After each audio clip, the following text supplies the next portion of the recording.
أعوذ بالله من الشيطان الرجيم. بسم الله الرحمن الرحيم.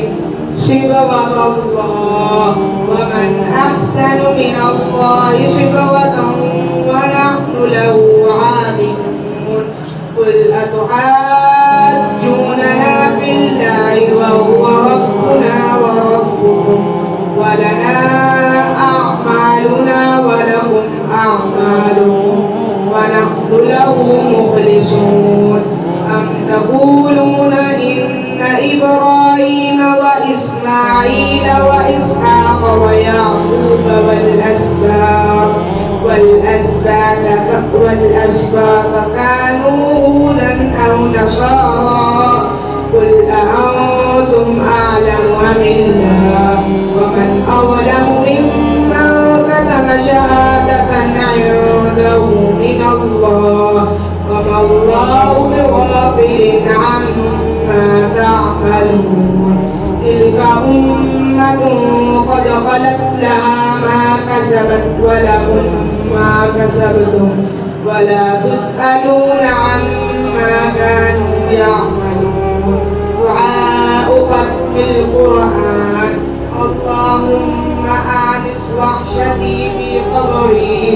اللهم ارحمني بالقرآن العظيم واجعله لي إماما ونورا وهدى ورحمة.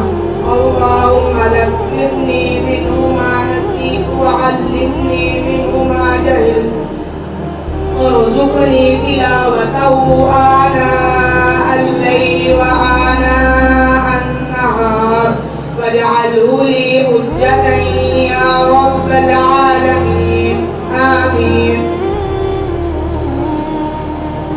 इंशाअल्लाह इरफान आपको बहुत बहुत मुबारक हो। आपके वालिद साहब बैठे हैं, उनको बहुत बहुत मुबारक हो।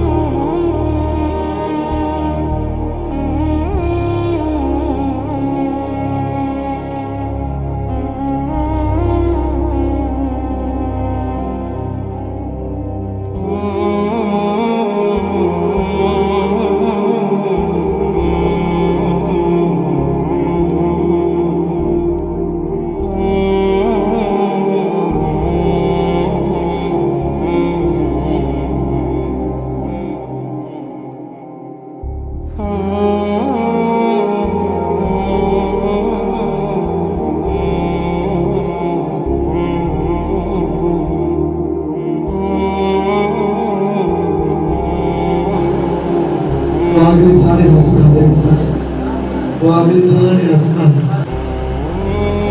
अल्लाहुम्मा सल्ली अला मुहम्मद व अला आलि मुहम्मद कमा सल्लैता अला इब्राहीम व अला आलि इब्राहीम इन्नका हमीदुम मजीद। अल्लाहुम्मा बारिक अला मुहम्मद व अला आलि मुहम्मद कमा बारकता अला इब्राहीम व अला आलि इब्राहीम इन्नका हमीदुम मजीद। अल्लाहुम्मा रब्बना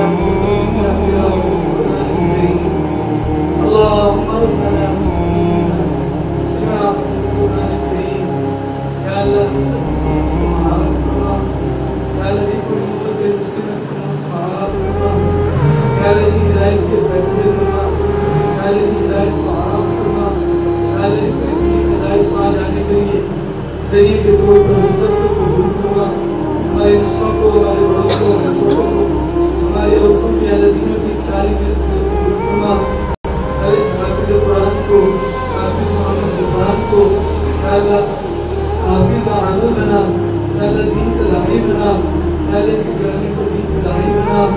یا اللہ والدین نے بھی اس کے اوپر محنت کی، یا اللہ ان کی محنت کو قبول فرما. یا اللہ اس کو قرآن پاک کو سن کر عمل کر کے یاد کر کے دوسروں تک پہنچانے والا بنا. یا اللہ عمل والا بنا.